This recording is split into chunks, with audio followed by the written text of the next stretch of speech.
De la palabra a la imagen o de cómo contar una historia con imágenes estáticas o en movimiento.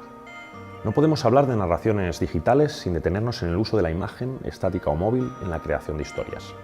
Y esto implica hablar un poco sobre el séptimo arte, así que vamos a hablar aquí sobre cine. El cine optó, casi desde sus inicios, por definirse como un arte narrativo, y lo hizo copiando un modelo muy específico, la novela decimonónica, de la que tradujo recursos en imágenes y cuya estructura sigue estando vigente en muchas, si no en todas, de las experiencias narrativas cinematográficas de hoy en día. Es por esta razón que conviene detenerse brevemente en la potencialidad significativa de los distintos encuadres o planos cinematográficos, habida cuenta de que al fin y al cabo muchas de las narraciones digitales que ejercitaremos incluirán sin duda alguna pieza o corte en formato vídeo. De hecho, la explicación que sigue sirve también para entender el lenguaje de la fotografía desde el punto de vista de sus planos. Empezaremos por el gran plano general, también conocido como plano general largo. Este encuadre muestra habitualmente un escenario de gran magnitud, o en su caso, una multitud de personas.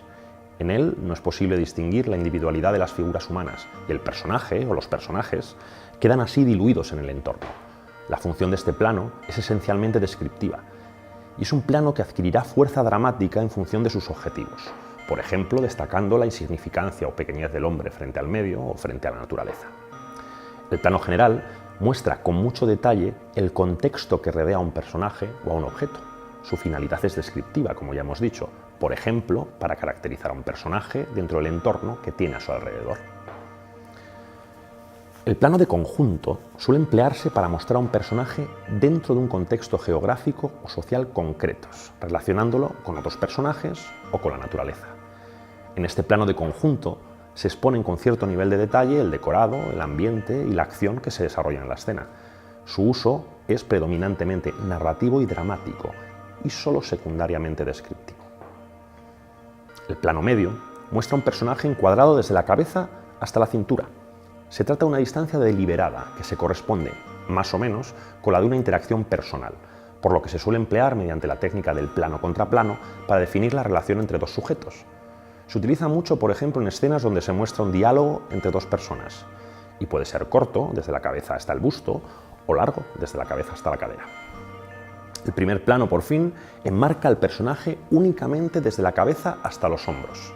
Se emplea para mostrar las expresiones de los personajes y con ellas sus sentimientos, sus emociones.